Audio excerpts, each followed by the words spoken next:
They say knowledge is power, but how do we become smarter? The secret isn't just about knowing more, it's about thinking better.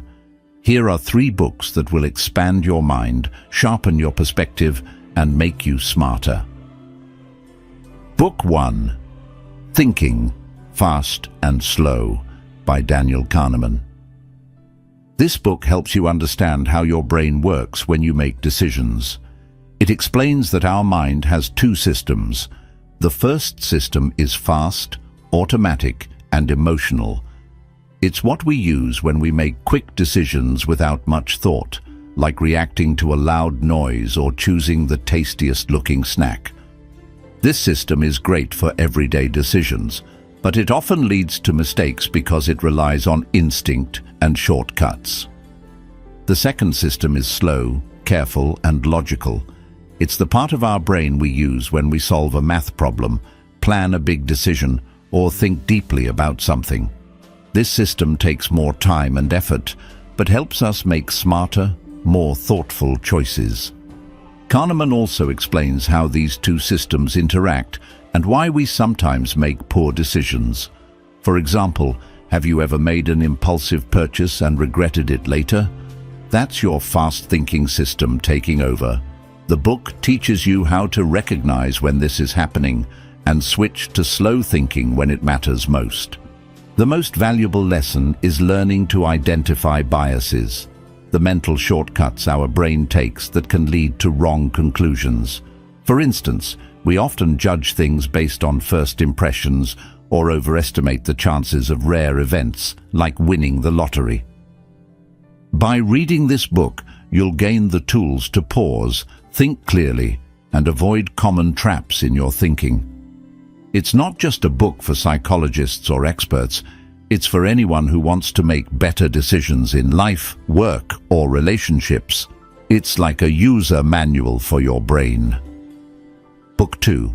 Sapiens, A Brief History of Humankind by Yuval Noah Harari.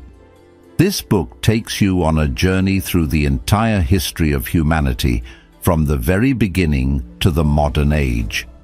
It's not just a history book, it's a guide to understanding how humans became the most powerful species on Earth and why the world is the way it is today.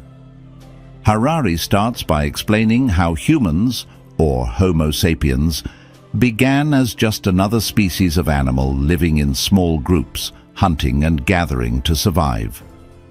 For hundreds of thousands of years, humans lived this way without making much of an impact on the world. But then something extraordinary happened, the cognitive revolution. This is when humans developed the ability to think in complex ways, communicate with language, and imagine things that didn't exist. One of the most powerful ideas Harari shares is that humans are unique because we can create and believe in shared myths. Things like religion, nations, money, and even corporations don't exist in a physical sense. They are ideas that only exist because we all agree to believe in them. For example, a dollar bill has no real value on its own, but because we all agree it represents wealth, it becomes incredibly powerful.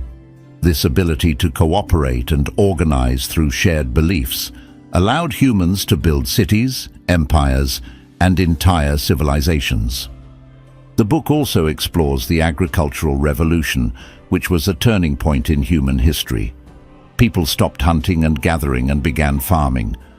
While this allowed societies to grow and develop, it also introduced problems like inequality, hard labor, and disease. Harari challenges the idea that this revolution was an improvement, suggesting that humans traded their freedom for security and stability. Another fascinating part of the book is its explanation of how modern society was shaped by the scientific revolution and the rise of capitalism.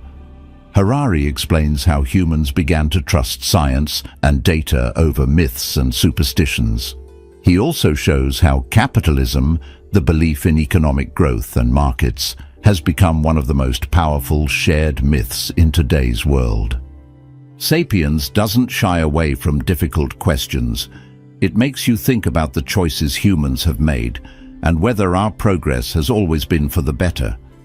For instance, the Industrial Revolution brought amazing technological advancements, but also caused massive environmental destruction. Harari encourages us to think about what progress really means and what kind of future we want to create. By the end of the book, you'll have a deeper understanding of not just history, but also how humans think, act, and organize.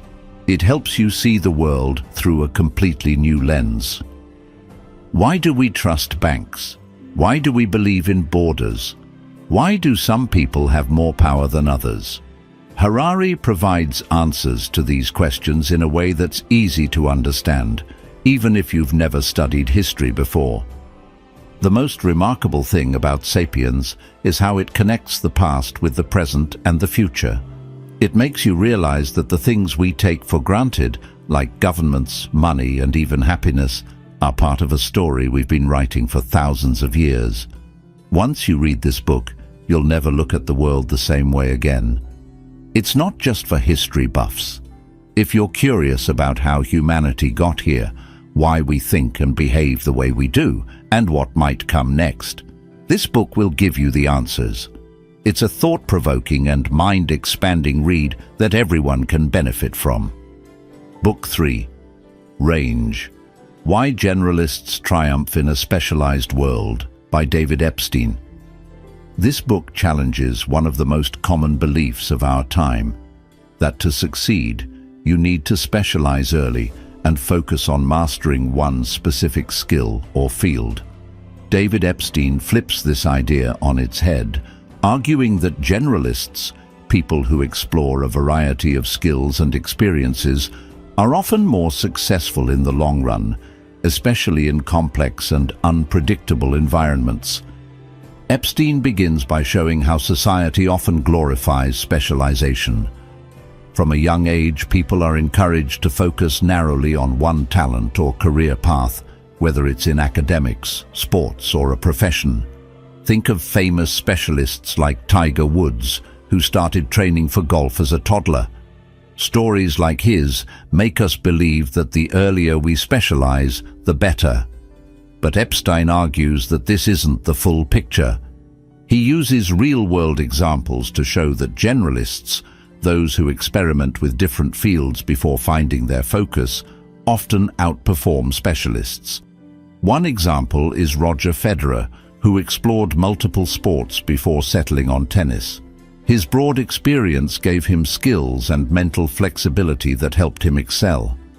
Another example comes from innovation. Some of the most creative breakthroughs come from people who combine knowledge from different fields, not just from experts working in isolation. One of the key arguments of the book is that the world is becoming more complex and interconnected, and this makes generalists more valuable. Specialists are great at solving specific problems within a narrow field, but generalists are better at connecting the dots between different areas of knowledge.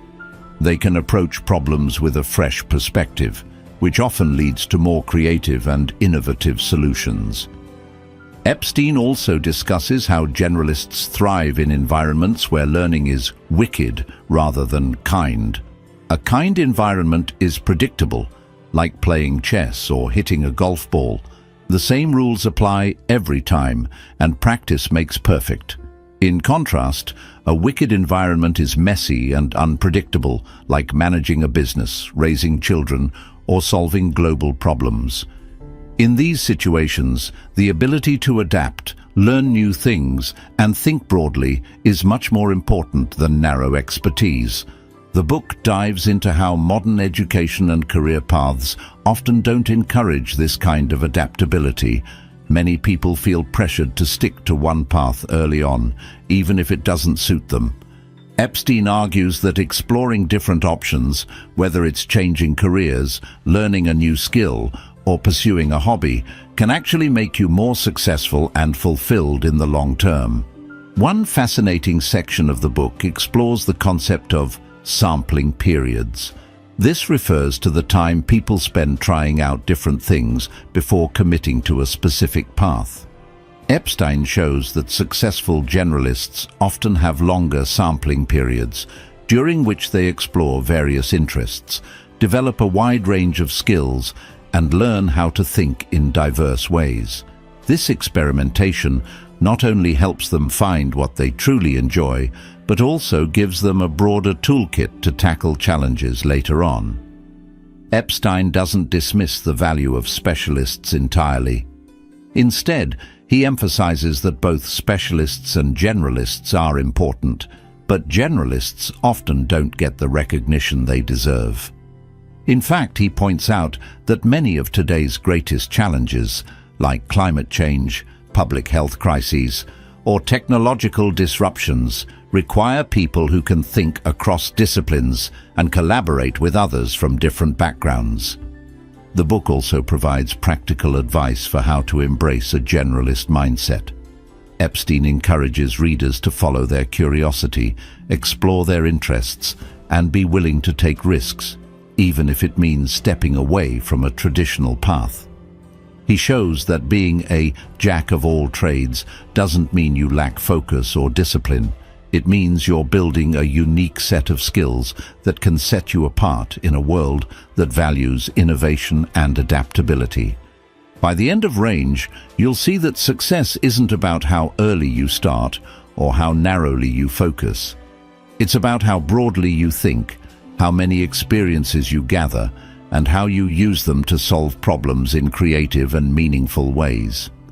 The book is inspiring, thought-provoking, and full of actionable insights that can help anyone rethink their approach to learning, growth, and success.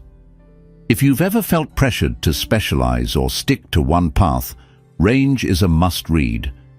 It's a powerful reminder that it's okay to explore, experiment, and take the road less traveled.